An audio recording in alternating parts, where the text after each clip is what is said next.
Welcome to the Pindown, your Detroit Pistons podcast. I'm your host, Wes Davenport from Motor City Hoops and Detroit Bad Boys. And I'm Blake Silverman, writer for Detroit Bad Boys, covering everything from the Pistons to the NBA draft and the Motor City Cruise. And all right, so we got a lot of news that happened this past week between now and our most recent episode. But before we get to that, Blake, I just wanted to give you a congratulations. I mean, if you guys remember earlier in the year, my refrigerator went out. It was just a whole big deal between two separate podcasts, the saga of me and my wife replacing our refrigerator. And I'm happy to report that Blake has now dealt with a similar issue. So welcome to the club. Yeah. I already told you, Wes, but yeah, we had to get a new fridge. It reminded me of you. It's a stressful process. So I'm happy it's done now. And I mean, I told you off air, but I was like, I hope I don't have to do this for like another 20 years or something. I'm just glad that now you and I can commiserate with the refrigerator replacement, appliance changes, all that stuff. So much fun. The many joys of home ownership. But let's get to the Pistons. So I'm just going to read off this big old list of all the stuff, right, that has happened since we last recorded. And I'll just kind of let you, pick and choose a few of these that you want to hit on right off the bat before we get into some questions. So first we got Malik Beasley. He signed a 1-year, $6 million deal. Simone Fontecchio re-signed with Detroit. That's a 2-year, $16 million deal. The Pistons then claimed Paul Reed, who was waived by the Philadelphia 76ers. They claimed him off waivers. His contract is 2 years at $8 million per year, but there is a non-guaranteed year left on the back of that contract. We found out that Asar Thompson has been cleared for basketball activity, but they are not rushing him. Langdon said in the press conference for JB Bickerstaff, which happened earlier this week, that they will take a more cautious approach when it comes to injury and injury rehab. So that is why Asar is not on the Summer League roster. They just did not want to rush him back. And similarly, we now have the full Summer League roster. So between all of those things, where do you want to start off today? Man, I'm going to start off with the piece of all that long list of things that was most surprising to me. There are two that were kind of surprising, but the most surprising to me was the Malik Beasley signing. I mean, can't ask for a better floor spacer to bring in.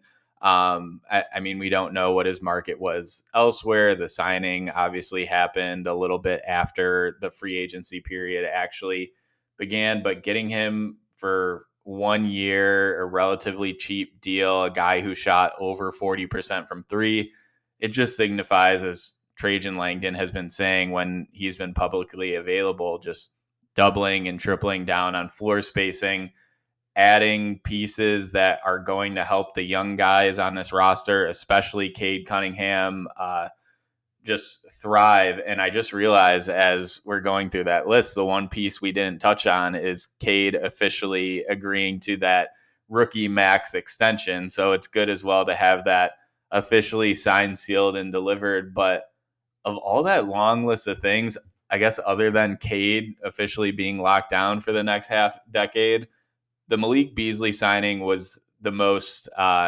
pleasant surprise for me of the group. All good moves, but that one sticks out to me. Yeah, I think that was the most shocking one for me as well. It kind of felt like, yes, they needed to add more spacing to the roster, but that they just felt a little full out there on the wings, right? And Malik Beasley is definitely a wing. So with the Bucks last season, he actually started 77 of the 79 games he played. So another kind of Iron Man type. He's played most games, most seasons of his career, which is always a pretty good start. But like you said, the three-point shooting, he was 41% from three on 7 attempts per game. And just to, again, bring up Tim Hardaway Jr., he was 35% from three on just over 7 attempts per game. So not only are between these two guys are the Pistons adding good shooters, but they're adding a lot of volume of three-point shooting, which is something that they also missed last season. So Like, I mean, both of these guys are gonna play. Malik Beasley was on the Bucks and he started a bunch of games. That's a contending team. Tim Hardaway Jr. on the Mavericks. He didn't start all of the games. He was off the bench most of the season, but I mean, he still played 27 minutes a night for them, and they made the finals. They are a contending team. So look, they brought in some good, proven veteran wings that can provide a lot of floor spacing for the Pistons' young guards. And I think that's pretty exciting, especially on the cheap deal for both of them, really, because we talked about that Tim Hardaway Jr. trade. The price was not all that high. Right. And the other thing about adding all these floor spacers, we'll call them, is it, and to short-term deals, it leaves that flexibility open depending on where the team is at on the trade deadline. A contender wants one of them, and you can recoup a pick or something like that in exchange. We know that's a priority, as Trajan has said in his press conferences, but like really the only veteran pieces that the Pistons had to deal at the deadline last year that would bring back any sense of value was Bojan and Alec Burks. And that, yes, you brought in Simone Fontecchio, you brought in Quentin Grimes, who wasn't available, but like Bojan and Burks were the guys that could get a bucket, knock down a shot for you.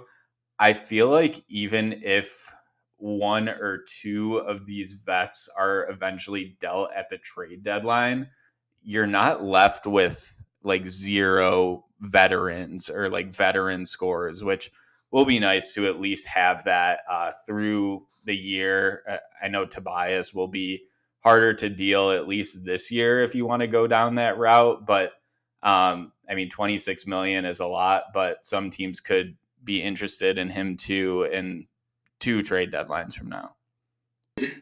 Yeah, absolutely. And look, I just want to circle back one more time to the floor spacing that these two guys, Malik Beasley and Tim Hardaway Jr., provide because they just lacked this exact type of player last season, and now they have two of them, and I think that's really exciting. So in that press conference that JB Bickerstaff and Trajan Langdon had, Langdon was talking about players and veterans being added that know who they are, right? Well, Malik Beasley and Tim Hardaway Jr. know who they are 100%. You look at Malik Beasley, he shot seven 3-point attempts per game last season, only 9 total field goal attempts per game. That means every game he played, he was shooting 7 threes and probably 2 layups, 2 something else, right? Not a lot. He's not pulling up mid range. He's not doing anything fancy. He's just he's just catching fire. That's it. Tim Hardaway Jr. was the same thing. He was up at 7.5 3-point attempts a night and only took 12.5 field goals. So that's only 5 shots to his 7.5 coming from just anywhere other than the 3-point line on the floor. Like that, these guys know who they are. They're out there to spread the floor and to get up threes, lots of threes. And they need that. Like you remember Bojan Bogdanovic, he was more of a scorer. Yeah, he was a great 3-point shooter, but Bojan was a hired gun. He was a bucket getter. Alec Burks kind of had that, but he also liked getting into the mid range and kind of coaxing those fouls at the elbow with a pump fake. So they weren't this type of player. These guys are going to come in and they will shoot the dang ball and not much else. I love that. 100%. Yeah, and I mean, what's interesting now is who's going to start of this group. Like it's been brought up in the chat. Like Truth Tella mentioned that Beasley's a great shooter, but offers not much else. Like we know he's not coming in here to play defense. So do you start Malik Beasley for his high level shooting ability, or do you look to someone else that gives you a little bit more on defense? I like look through this group and I'm really not sure who's going to be the opening day starting lineup. So that's what I'm interested in now. Like, how is Ron Holland going to fit into the rotation? We get to see him play in Summer League this coming weekend. So that, I mean, we probably won't know that until right up until the season. In JB Bickerstaff's introductory presser, he mentioned that guys are going to have to compete for minutes, which is a great thing for this team. So a lot might change in training camp and leading right up to the last second before the first regular season game. Yeah, absolutely. The guys are going to have to earn minutes this year, and I think that that's a good thing. But, and speaking of that, we can get into this question here from Shannon K. Do you think that the Pistons are going to make Ivy the main ball handler, presumably off the bench? We also got another question here with Jaden Ivey as well. This one's from Rames. It says, with JB Bickerstaff talking about the importance of keeping our two best ball handlers on the court at all times, how do you see the Cade and Jaden Ivey's minute splits playing out? So, let's just get into this, because I do think Jaden Ivey's going to have something to say when it comes to training camp and earning a starting job at that shooting guard spot next to Cade. I do think he probably should be getting minutes as the backup point guard as well, but I don't think it's a guarantee that either Beasley or Tim Hardaway Jr. are going to start. It's probably a safe bet that one of those two start, but Jaden Ivey's not out of the running, I would say, for that type of role. And you would be able to set up a rotation with those four guys, the fourth being Cade Cunningham, where Cade plays, 35, 36 minutes a night, what have you, at the point guard spot. Jaden Ivey starts and finishes at the shooting guard spot, and in between just plays backup point guard. You'd probably leave about, anywhere from 16 to 20 or so minutes off the bench for Malik Beasley and Tim Hardaway Jr. Yes, that's quite a bit less than what they played last season for their respective teams. But again, these are veterans that have been brought in to kind of be tone setters, leaders, and fill very specific roles. I can't imagine that they'd be all that upset on short-term deals kind of playing into that sort of position. And, looking at the rest of the roster, I know Ron Holland could play a little shooting guard, but it makes a whole heck of a lot more sense if you shift him up to the 3. Asar Thompson as well, shift him up to the 4. Like, you're kind of pigeonholing Isaiah Stewart at the 5 with Paul Reed coming in. That's something we should talk about in a minute as well. But off the bat, I think it could make sense. I don't think you have to pencil in right now Malik Beasley or Tim Hardaway Jr. as a starter. That's my point. Yeah, and I think what these acquisitions allow you to do is stagger Cade and Ivy. Like, another thing that JB mentioned in his introductory presser, and Wes, you tweeted this out, like JB said he wants to get Jaden Ivey the ball on the move more, which we didn't see a lot of last year. But yeah, I mean, I think that's the perfect philosophy for using Jaden Ivey, whether it's having him run off screens, like curl actions, whatever it is in transition, just hitting him in stride and letting him do what he does best in terms of beating a defender with how quick he is, will definitely help. And yeah, I mean, I think JB also mentioned wanting to have one of Cade or Ivy on the floor at all times. So I think that lets you know, like, are these two going to work together long term? And it also gives Jaden Ivey a little bit more wiggle room when he is out there serving as the main ball handler to see what he can do and just set pace and everything. So hopefully that's what we see when they actually hit the floor. And yeah, bringing in these vets, I think another thing that it does is if Cade and or Ivy are slow out of the gate, we just need someone to come in and get a bucket, hit a shot for you. Like, that's what these guys are going to do. It's just taking some of the load off of them, which they had to take on so much last year, that it's good to see a little bit of pressure coming off of them. Like, defense is another thing, but I think at least offensively, they're not, like, the team isn't going to have to live and die by this, like the Cade and Ivy pairing. If it's not working, you can easily shift to another look. Yeah, and that's such an important point too, because rotations should be variable night to night, especially when you have a team as young as the Pistons are about to be. And what you can now do is like, look, if Jaden Ivey's having an off night, okay, well, shift a few more minutes to Tim Hardaway Jr. or Malik Beasley. If Asar Thompson just doesn't have it for whatever reason, then give even more to Fontecchio or let Tim Hardaway Jr. play some small forward off the bench, right? You can kind of treat these as puzzle pieces that are movable and flexible, and you can fit them in different spots in the rotation based on whatever that specific game requires. Another thing that I was remembering while listening to Bickerstaff and Langdon talk during that press conference was just the few times last season where the Pistons needed to win a game. Obviously, most of the games after they had lost 10 in a row on a losing streak that ended up getting to 28 would have been great if they could won any game within that span, right? But there were other nights too where the pressure wasn't as high, but you could just kind of tell that Monty Williams had decided we need this one for team morale or whatever reasons that they were.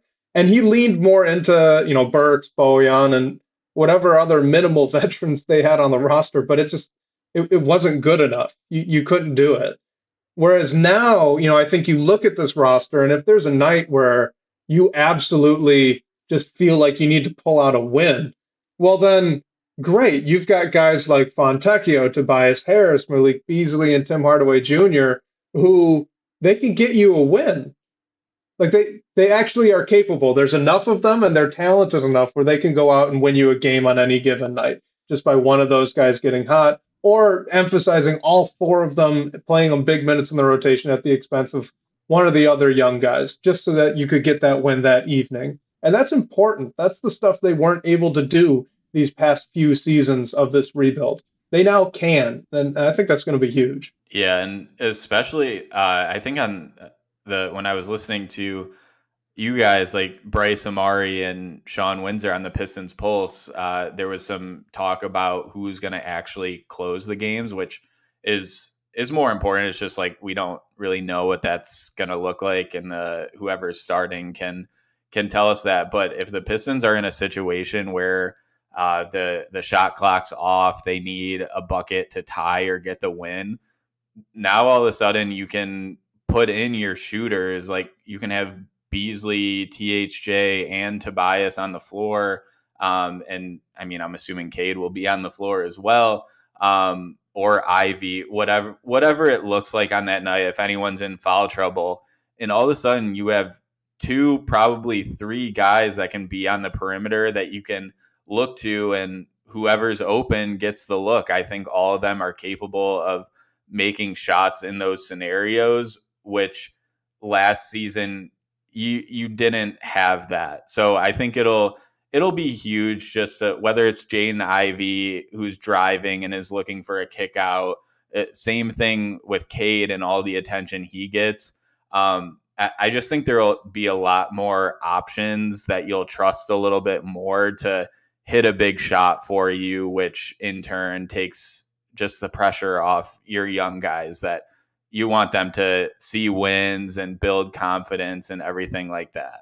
All right, so we got a question here from 3 Championship Drive, which I know is our guy, Lance Caprosi. So welcome, man. Love that you're tuning in. Always appreciate your thoughts. But he wants us to talk about B-Ball Paul Reed, which I was unaware was his nickname, but that's a pretty dang good one. Wes. I did know. How was I supposed to know that? I don't follow the 76ers closely.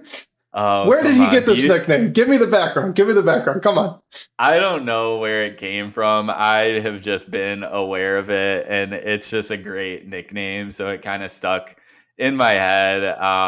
And yeah, he's been one of those guys that had some pretty like outlandish old tweets, like dug up with it. Nothing like crazily bad, but like just funny stuff. And it's just like there's a legend of B-Ball Paul, and he's also like he's had some crazy plays where he's randomly showed off like a handle, like similar to that Mason Plumlee play for the Pistons a few years ago. The nutmeg, yeah. Yeah, so I don't know. I don't know where it came from, but it's a good nickname, and it's definitely with him wherever he goes.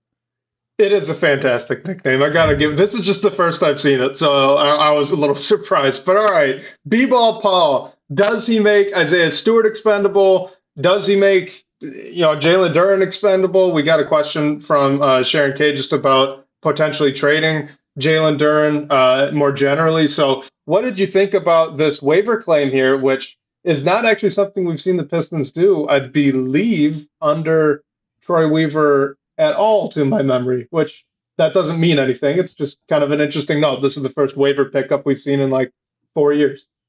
Yeah, and I think waiver claims are fairly just rare in general. Like they happen, just not a ton.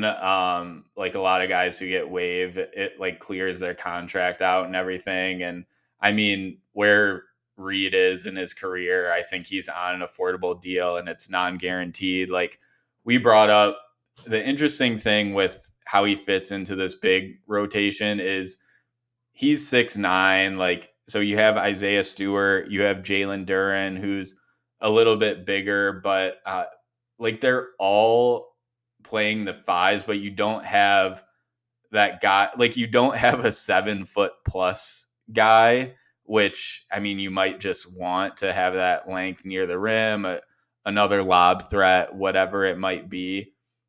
I don't know if the acquisition of Paul Reed necessarily makes Isaiah Stewart more expendable. I think you just have a couple, maybe a few guys who are in that tweener phase that aren't like, don't have the traditional 5-man size, but that's the position that they play.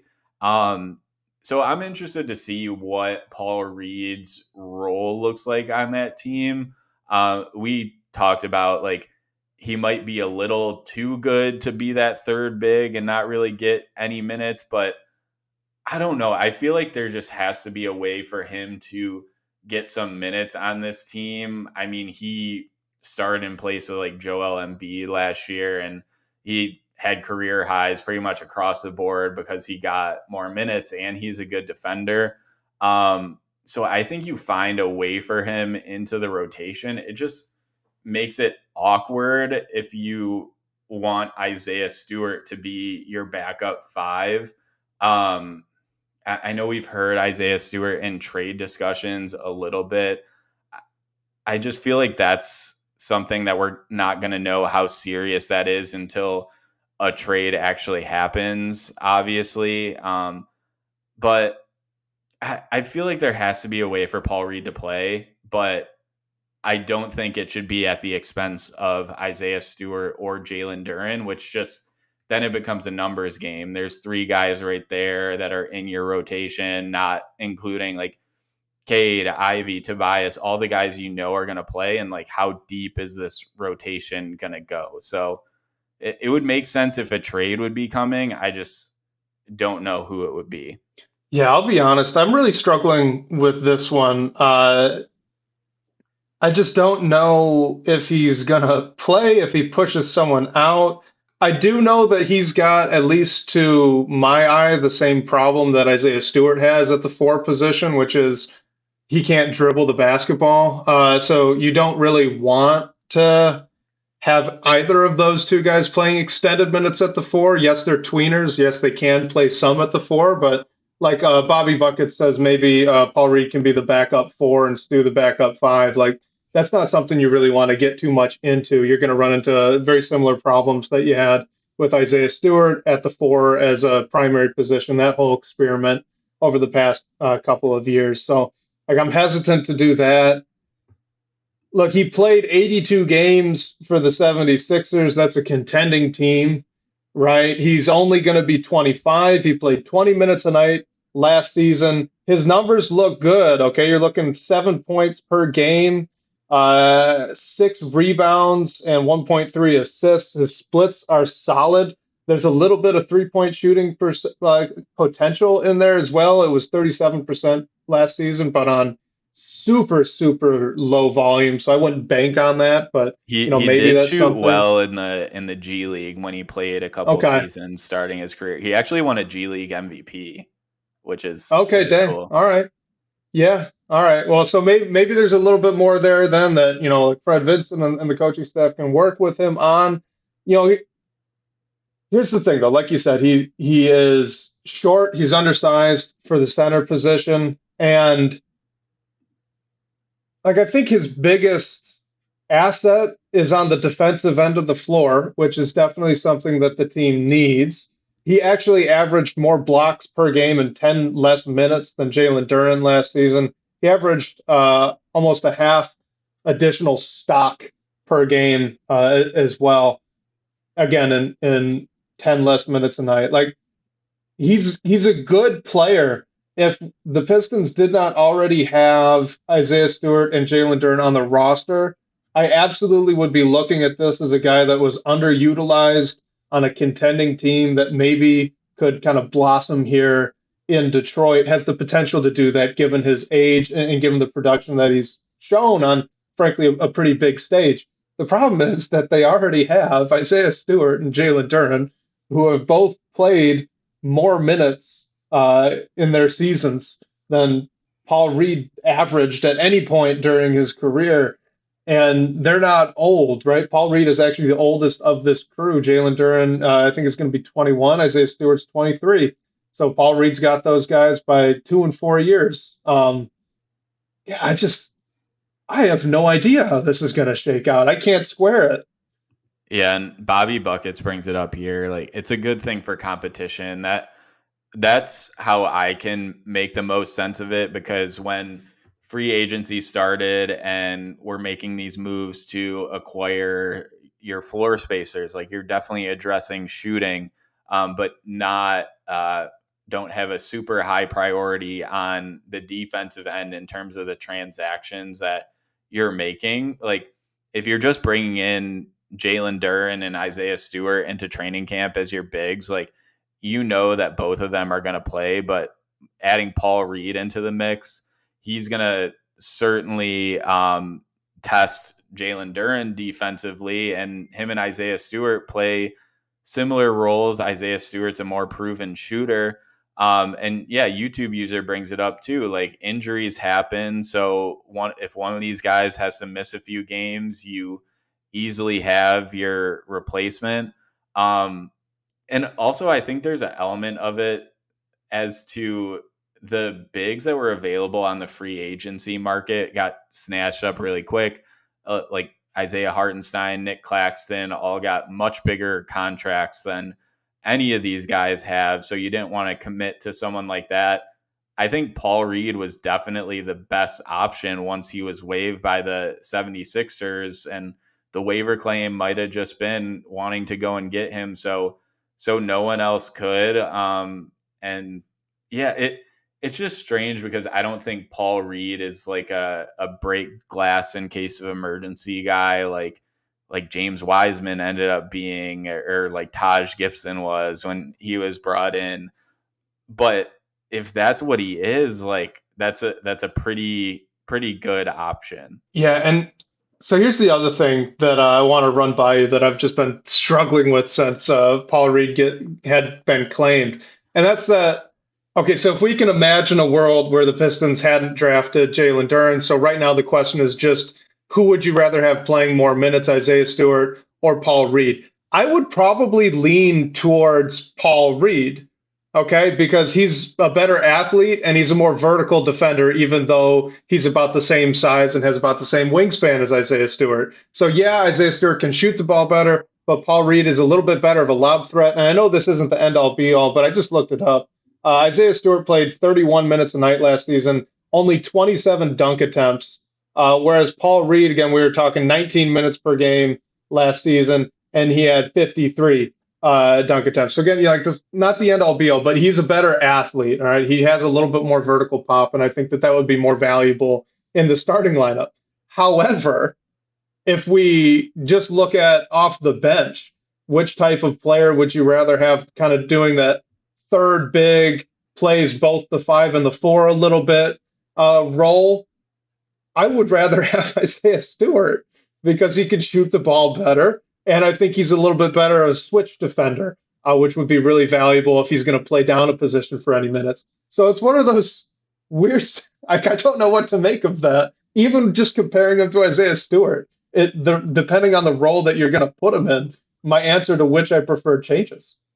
Yeah, and there's an element to it. I think if you're comparing those two, like Isaiah Stewart's a guy that not the leadership now, but the organization drafted and already committed to for an extension, not anything close to a max extension, but he is a guy that you signified that you're committing to long term. Whereas, I mean, maybe like Paul Reed, he's probably not that guy, but if you want to go down that route, like maybe he does shine in a different scenario. But I would almost lean towards Stu getting the nod in that instance, just based off that. And yeah, Lance also brings up the Paul Reed's contract. We talked to our guy Kyle Metz, DBB, who's fully on, like, knows a lot more about the salary cap than Wes or myself. And Paul Reed's contract is still non-guaranteed after he went through waivers. I believe the guarantee date for the season is January 7th. And if it gets through that, I believe the next season is still non-guaranteed, probably until the same date. So, like, I don't know if that means, like, I'm assuming the Pistons are just like, he's going to be on the roster and you're going to guarantee his money. Like, you have the cap space to do it. But if something happened, like Paul Reed, if you had to again waive him, I don't think it would be counted against you. It wouldn't be like dead money or anything like that. Yeah, I mean, it's definitely Bobby Buckets just said it. It's definitely a pretty team friendly deal. There's it's a low risk pickup here for the Pistons. So I just want to read this off because it's interesting, and then I'll let you react, and we'll move on to another question. But I just want to read off the per 100 possession stats for Jalen Duren, Isaiah Stewart, and Paul Reed because they're all shockingly close. So Isaiah Stewart, excuse me, Jalen Duren per 100 possessions, 22.8 points, 19.2 rebounds, and 2.2 stocks, which is steals plus blocks. Isaiah Stewart, 17 points, 10.3 rebounds, and what would that be on stocks? That is 1.9 stocks per game. All right. So, not in the same category rebounding wise, but still an effective player. Paul Reed, 18.6 points per 100 possessions, 15.1 rebounds. And here's the real separator and why actually maybe you're right and he's definitely going to play. He would average per 100 possessions 4.7 stocks per game. That's 2x what Duren and more so what Isaiah Stewart did last season. So yeah, I'll let you react, but I don't know what to make out of that, but it's interesting. Yeah, I pulled some of like some defensive stats for Paul Reed from cleaning the glass, and he had a block percentage of 2.9, which was 85th percentile among bigs last season. Steal percentage of 1.7, which was also 85th percentile.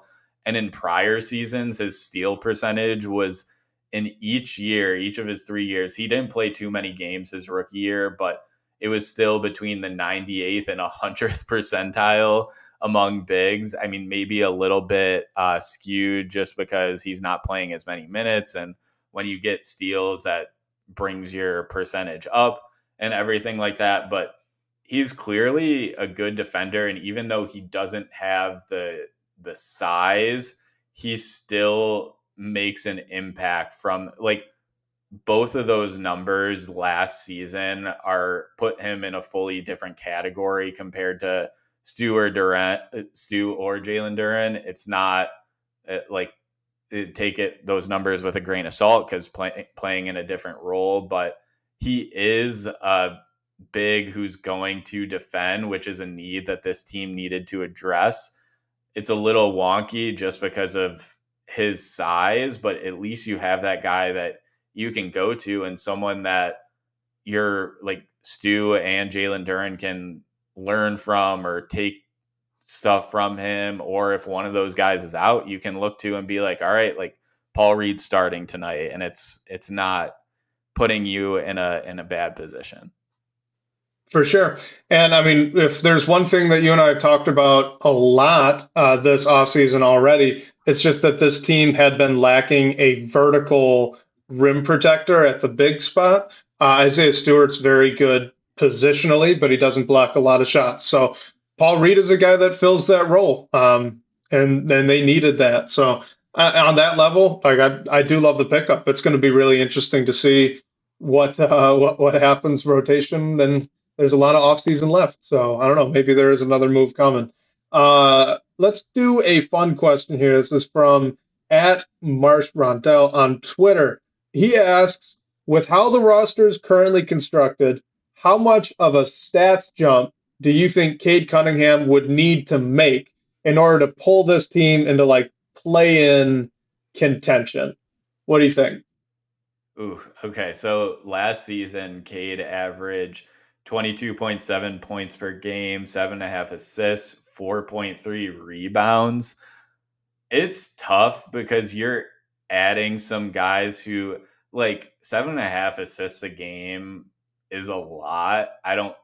Cade's not gonna, I don't think he's gonna average like 9 or 10 assists a game. And also with your scoring numbers, like, you're bringing in more competent NBA players that are going to help you make shots and get a bucket. So I don't know. I don't want to cop out of the question. I think I would even be fine if Cade averaged like 20, 21 points a game, but got somewhere to that like 8.5 assists per game, just because he's going to have a lot more avenues for his teammates to score. And that he's going to garner a lot of attention from the opposing game plan. Do you want him to take a leap and be a 25 or higher point per game scorer? Yes, but I don't know if he necessarily needs to do that for this team to improve. All right, so I went down that scoring rabbit hole, and I want to give the preface that, like YouTube user just brought up in the comments, I do think this is a little bit of a fantasy. It would be one heck of a storyline if the Pistons could actually pull that off. Even getting 25 wins next season would be a huge step forward and a big win for the franchise more generally. That being said, Cade Cunningham, like you said, last season it was 22.7 points per game, 4.3 rebounds per game, and 7.5 assists per game.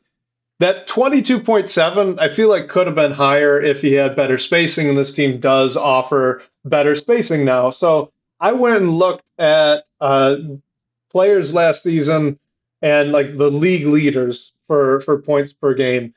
And every player except for Ja Morant, who only played 9 games, and Trae Young, who scored more than 25 points per game, made the playoffs or play-in. Every single one. Trae Young had the lowest field goal percentage on that list. So here's the list. It was Joel Embiid, Luka Doncic, Giannis, SGA, Brunson, KD, Booker, Tatum, Donovan Mitchell, De'Aaron Fox, Steph Curry, Nikola Jokic, Therese Maxey, Ant Edwards, Trae Young, LeBron, Kyrie, and Ja Morant. So again, Ja Morant only plays 9 games. You can kind of write him off. And Trae Young had the lowest field goal percentage on that entire list. His team, the Hawks, with the number 1 pick, obviously missed the playoffs. So he was also the only player under 45% from the floor. So I guess what I'm getting at here is if Cade Cunningham can get over 25 points per game next season on an efficiency that is better than 45% from the floor, I think you've got a pretty good start. Last season, his splits were 44.9, so very close, 35.5 and 86.9. So like a reasonable guess, you'd be hoping for like 25.3 points per game, 4.5 rebounds, 8 assists, and then he slashes 46, 37, 88. Now, the other caveat here is that those are like borderline all NBA numbers if he pulls that off, which would be great. Those are obviously also all-star type numbers, which would also be great. But, I guess, grain of salt. It's kind of fun to think about. Yeah, and Bobby Buckets brought it up in the chat. Like, Cade can add a few easy points by drawing more fouls, and 25 a game isn't too far off. Yeah, I totally agree with that. So I quickly pulled up some of his foul drawing numbers, and Cade was fouled on 8.7% of his shot attempts, which is the 62nd percentile, so a little bit above average. His and one percentage is 28th percentile. So if he can get a few more of those to go down and add some easy ones at the line, I think his scoring numbers can definitely go up. But at the same time, like, again, I just don't think it's totally necessary, just because I think there's going to be more realistic options for him to look to and help facilitate for his player or for his teammates, to help them get easy buckets, and in turn, like, hopefully his assist numbers go up as well. Yeah, I've never been a guy that had thought Cade had like 25 to 28 points per game as a ceiling. But after last season, I'm with you. Like, I really do think it was reachable if they just had better spacing and he had some more advantageous driving lanes to access. He was right there. So if you kind of keep the same number of shot attempts roughly, and maybe up the number of free throws, the foul drawing that should continue to come with more time, I do think it's close. That being said, I don't know if that would actually guarantee that they're making the play. And you would need a lot from the rest of this roster. Let's get to this question here from Bobby Buckets in our live audience. He wants to know if we still think that the team is missing another piece. So will they make more moves this offseason, and could it potentially be a backup point guard? Yeah, that's the one that, sticks out. I know Tyus Jones is still out there. It all depends on how the cap space is gonna shake out. The Malik Beasley signing was officially announced today, and Keith Smith was tweeting out just what that means for the Pistons cap space. And he mentioned that since it was announced, he believes that the team likely signed Beasley into cap space, so didn't use the room exception or anything like that. So I don't know. I'm sort of thinking that even Fontecchio, like, it almost seems like Langdon is trying to absorb these guys into their cap space and hit that salary floor with guys that are on short-term deals, so you maintain flexibility moving forward. But even if that's the case, I believe they'd still have somewhere between like 10 to 13 million of room to play with, and that's certainly enough to go and add a backup point guard. I mean, if you do, like, Sasser isn't a true point guard, but what does it mean for him in terms of the rotation? He might be an odd man out already. The backup PG is definitely one of those that you have to think about as who's gonna do it. Really, the only other need I would think is if you want to get a center with more size to be truly that end of the bench guy who is just there in case of injury or anything like that, because the bigs that you do have, like, you don't have that 7-foot plus guy. I don't think it's something you need, but it's a nice to have in case you need it. Yeah, I think I'm with you. I would likely prefer focusing on the front court still with any further moves. The size is a bit of a concern, and then really only having Paul Reed as like your quote unquote big shot blocker outside of hopefully Sar Thompson. I do hope that he can take a step forward in that way, but it does seem a little thin in terms of defensive bigs with just the two of them, and injuries have been a problem for Duran and Isaiah Stewart. So I would like to see more insurance up there, if not further trades, something like that. As far as Tyus Jones goes, like I really like him. I think he's a great player, and he's very allergic to turnovers, which is awesome, especially for this team. But at the same time, I do think between Cade, Jaden Ivey, and Marcus Sasser, I'm pretty comfortable with minutes at the point guard spot. If they decided that they wanted to move on from Marcus Sasser and instead add a third, effectively a third point guard who's more of a veteran who can step in a pinch and kind of calm things down, I'd be on board with that. I'd be fine with it. But I don't know if it's as much of a priority for me after adding Malik Beasley as it was before that move was made.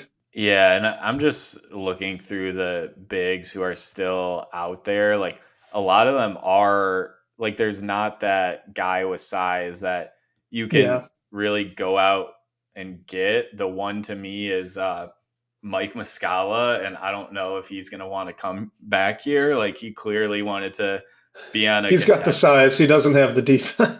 Right, that too. Like there's Bismack Biyombo, but he's not the tallest. Undersized. Yeah. Yeah, not the tallest guy either. So it's interesting because the market is kind of drying up, and also I don't believe Don Barlow has been signed. A YouTube user was bringing him up last week, so maybe once everything shakes out, there's some guys that you can get on a minimum. And I mean, I like Tyus Jones a lot. I just don't know if he would want to come here because it doesn't seem like he would start immediately. And it seems like that's what he's looking for. I don't know if it's really out there for them. And yeah, YouTube user brings up Omer Yurtseven. He's a good one to be an end of bench guy, but yeah, with Tyus, I feel like he wants to start on a halfway decent team. I don't know if he's going to be able to do that, but he certainly doesn't have that option here. Like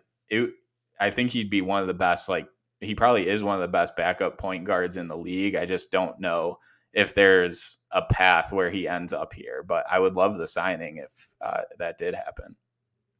Yeah, and just quickly shout out to Basketball Beaker in the DBB comments who kind of asked us the question about additional free agencies that they might look to sign. He also was curious about other salary dump potential trades that could be out there.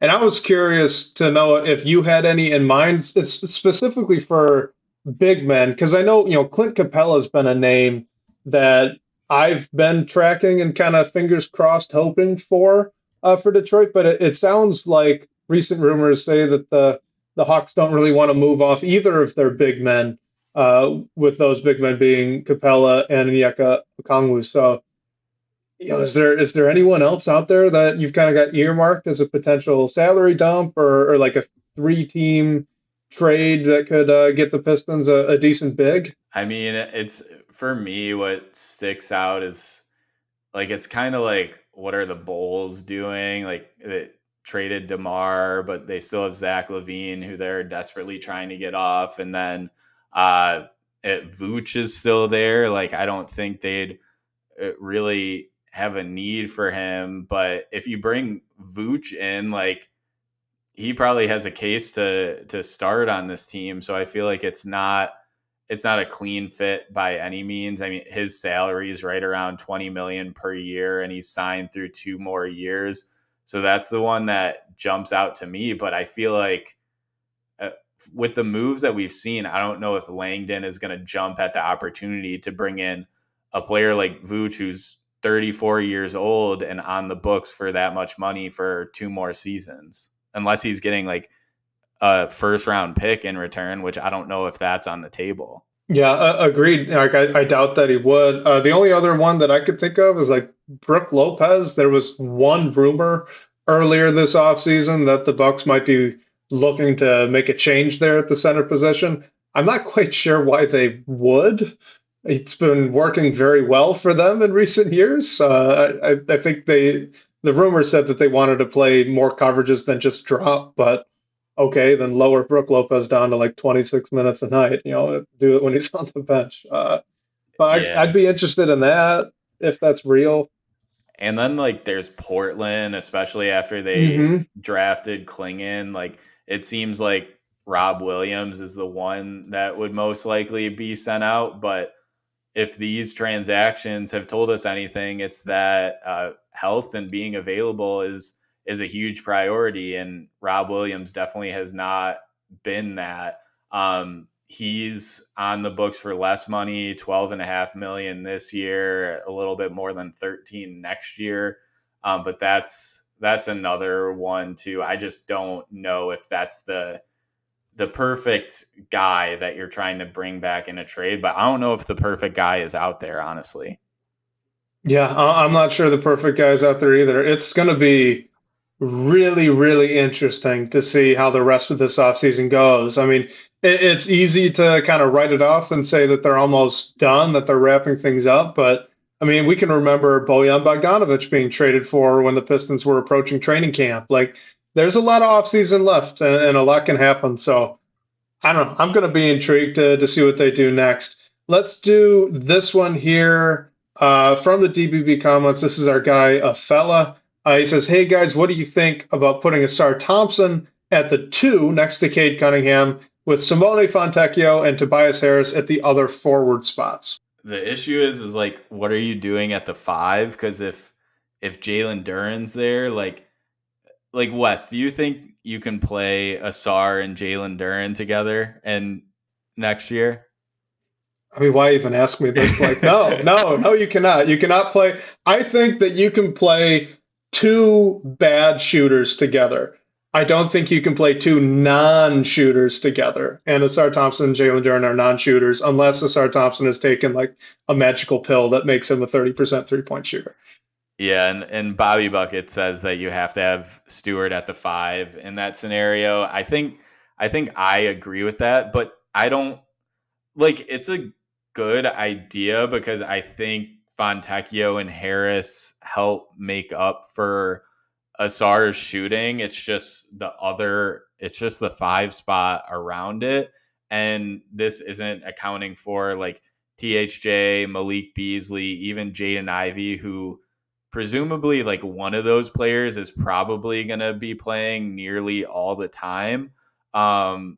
So I think I think like Asar would have to take a serious shooting leap for this to happen, which I don't think is realistic. I mean, I hope he takes some sort of a leap just for his own development's sake. But I just think with your personnel, like one of the things that JB Bickerstaff has talked about is he went like 2 bigs in Cleveland because that's how the roster personnel was like he almost had to do it. I feel like with what he's absorbing in Detroit with these new moves, like you have to play one of these like wing floor spacers that you brought in.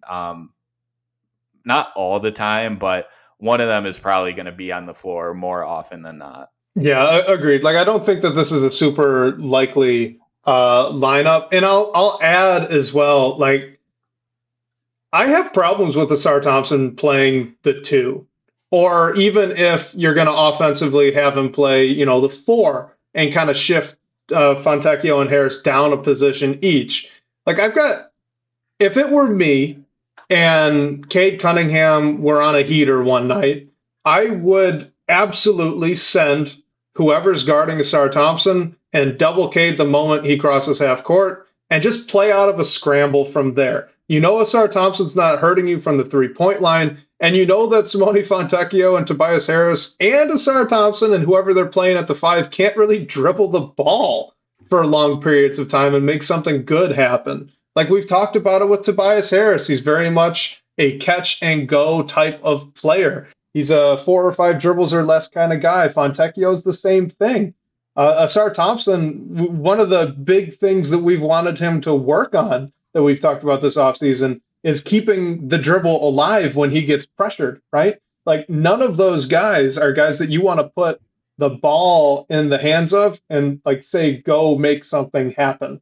So like I would just be scared that defensively, your only goal is to get the ball out of Cade's hands and then just, profit, steal the ball all night. I don't think that the offense would be good, even if you're going to start Isaiah Stewart there at the 5 for the floor spacing, because we've talked about him not being able to put the ball on the floor either. So, like, I look at Asar Thompson as a 4. I think who said it? Bobby Buckets in the comments here just said Asar Thompson should be an athletic Draymond Green. I absolutely agree with this.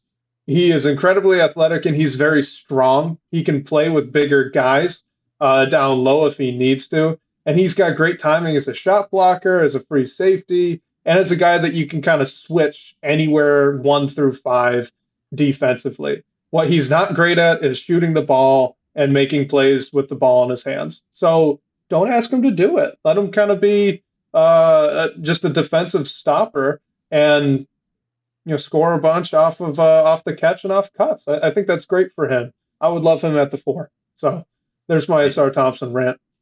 Yeah, no, you just want guys who can dribble, pass, shoot, and I don't think this combination is really like maximizing that. Hopefully Asar develops there, but it's just like I think the rotations are probably just going to shake out a different way, just offensive wise. And JB has talked about like on the defensive end, like you need to want to do that. So I think whoever of the wing group who we know we're going to lose some defensively when they're on the floor, like hopefully they can at least show you a little bit of something so it doesn't totally just take away what they can unlock for you on the offensive end. And here's one last thought on this, because this is something I've been thinking about more generally with trying to imagine how the rotations might shake out.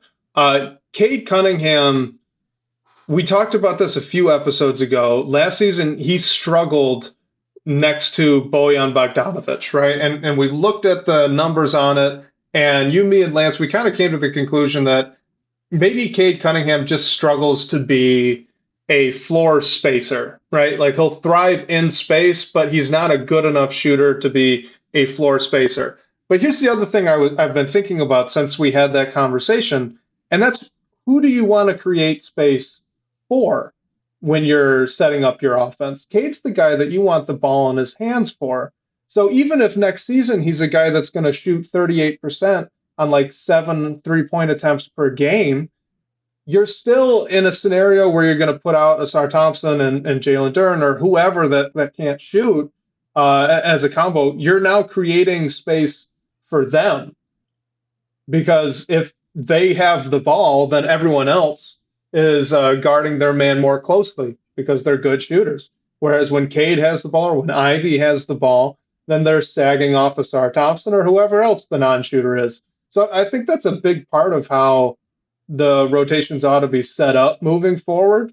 And that's just trying to keep in mind who we want space and driving lanes to be created for. And those guys are your guards. It's Cade, it's Ivy. To some extent, it's even Asar Thompson on like catch and go scenarios. Ron Holland, for sure.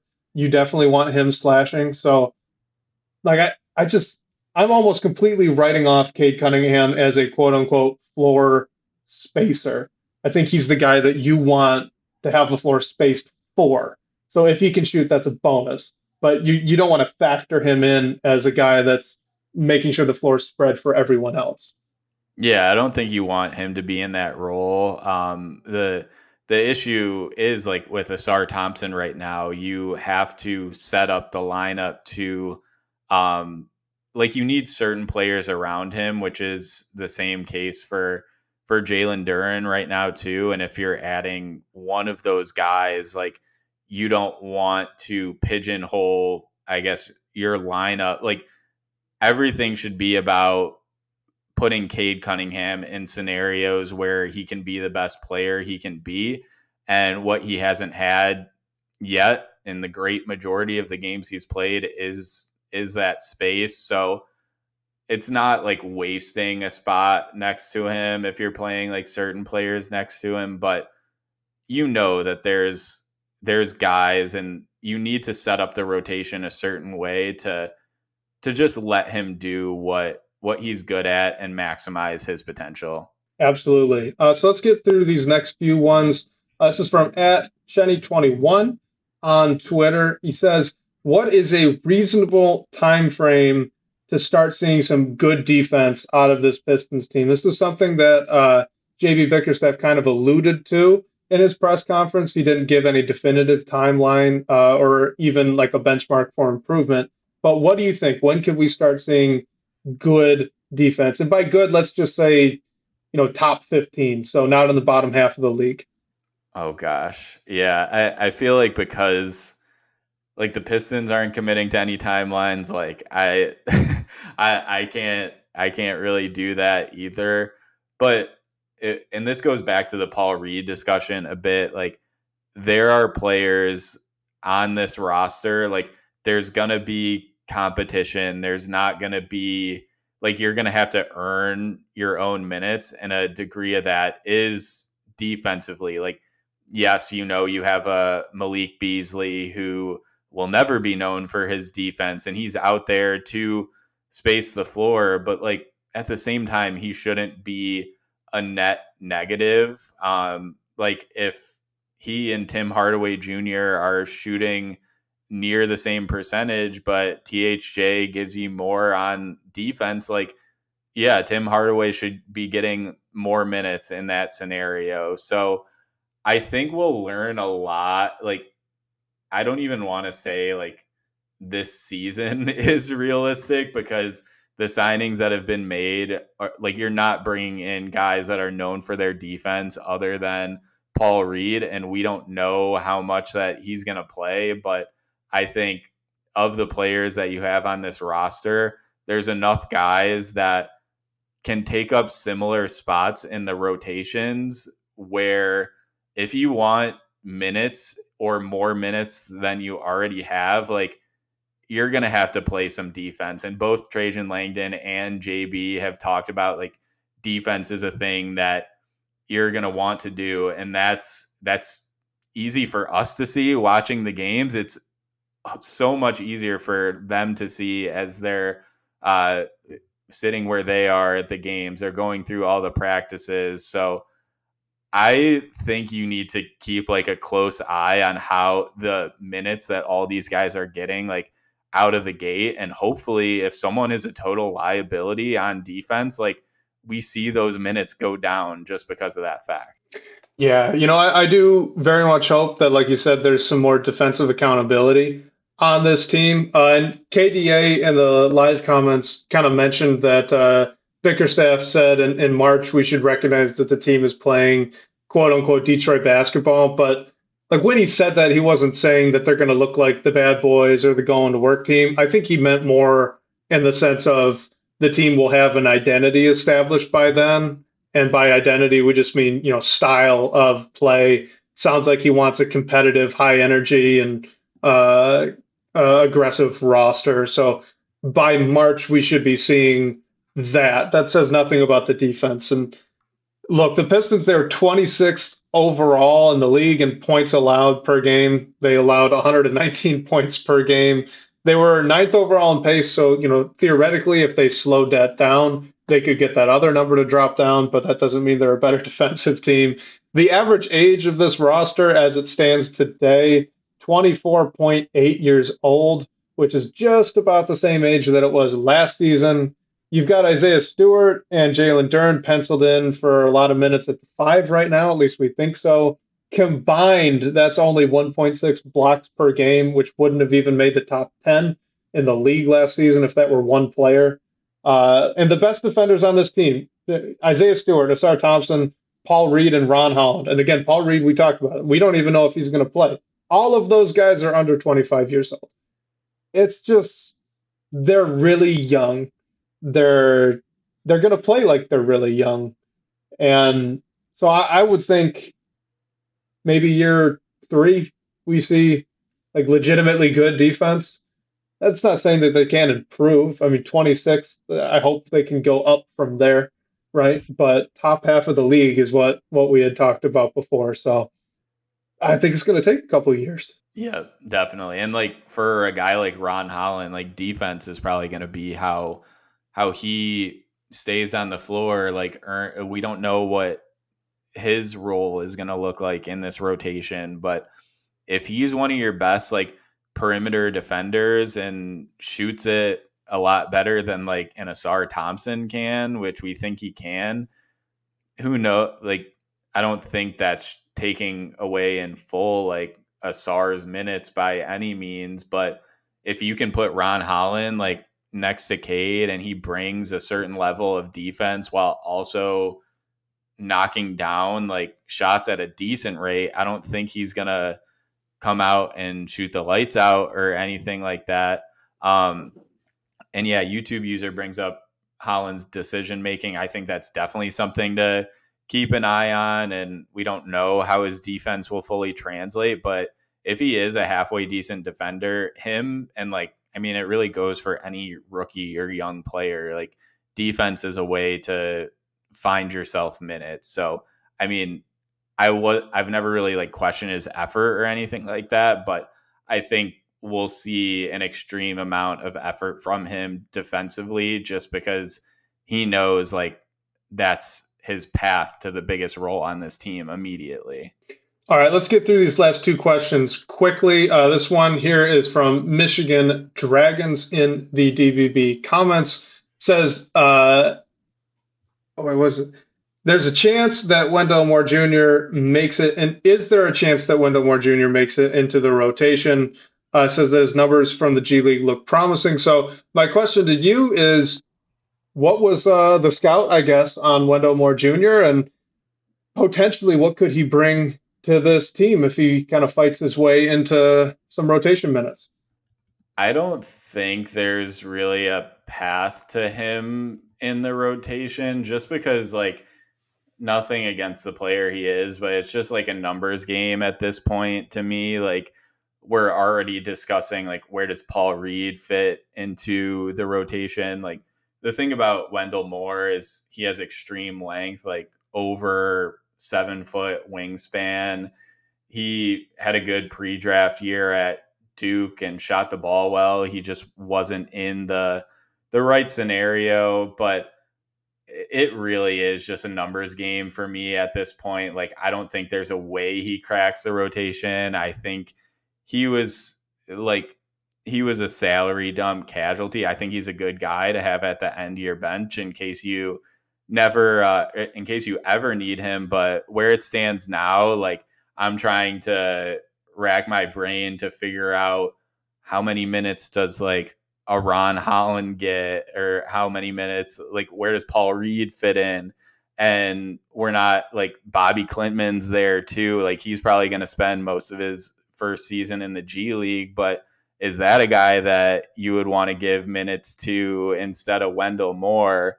So the short answer is no, but like I don't like he still could be a good player. I just think the personnel that you have on this roster, like there isn't room. I don't think, unfortunately. Well, so quickly then, why don't you just give like the pros and cons of Wendell Moore Jr. as a player? Because, we mentioned it earlier.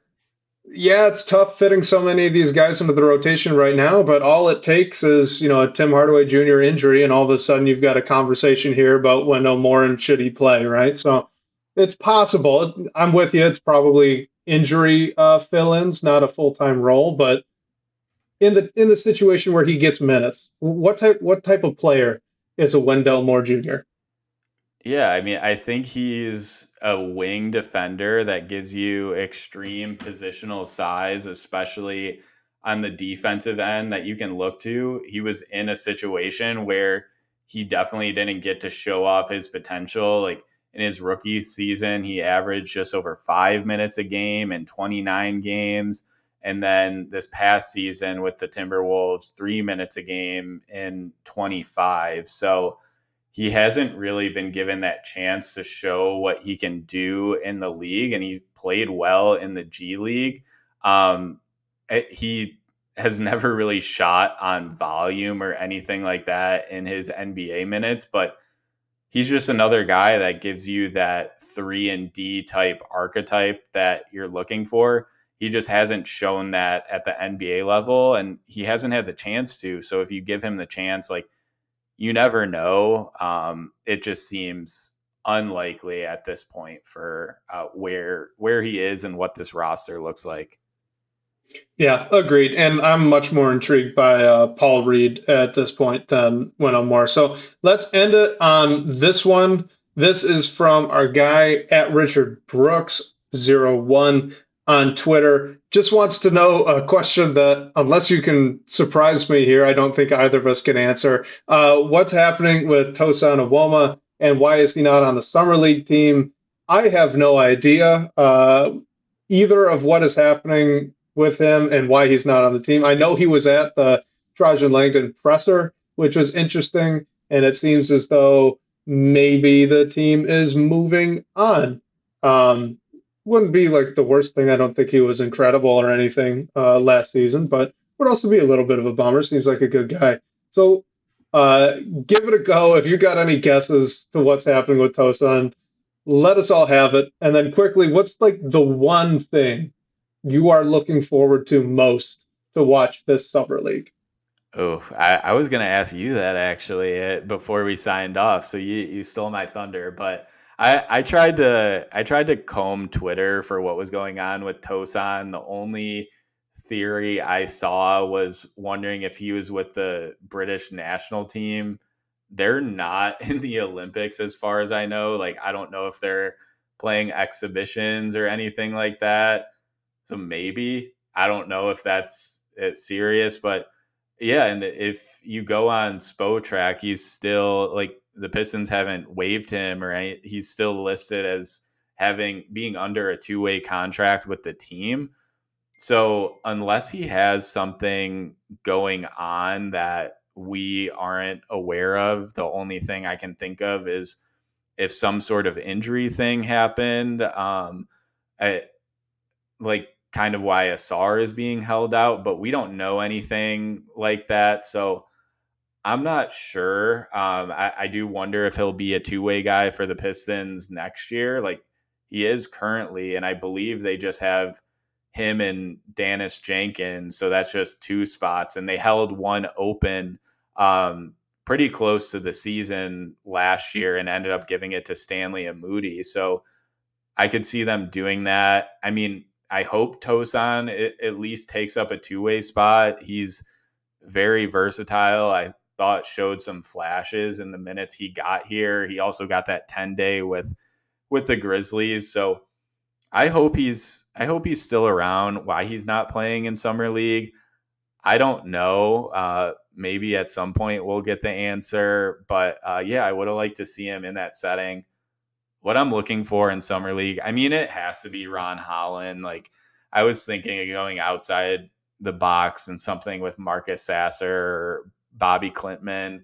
I also don't want to overreact if like Ron Holland doesn't shoot well in Summer League. So I think it has to be if Ron Holland is like given the ball and just told to make things happen. Like, I'll be keeping an eye on it, the decisions he makes, if he makes any silly turnovers, stuff like that. I think that's one thing schematically and just like process wise we can keep an eye on. But with the Summer League roster that we have, I think Ron Holland is definitely the storyline for the Pistons coming out of it. Yeah, I agree. Like, I'm just looking to have fun here. So I think Ron Holland is going to be entertaining. He's the type of player that usually excels in these kind of pickup game style scenarios. He's incredibly athletic. He's got a fairly good handle, and he's very good at creating space. So pair that with his size for the position that he plays. Like, I think that Ron Holland will be entertaining to watch in the Summer League. I am really intrigued to see some of what Bobby Klintman has to offer, though. Less so the 3-point shot. I just kind of buy that implicitly at this point. So I wonder if he can do anything with the ball in his hands, if he can make something happen there, show that he's a little bit more of a natural four or natural forward, I should say, more so than like a pure big.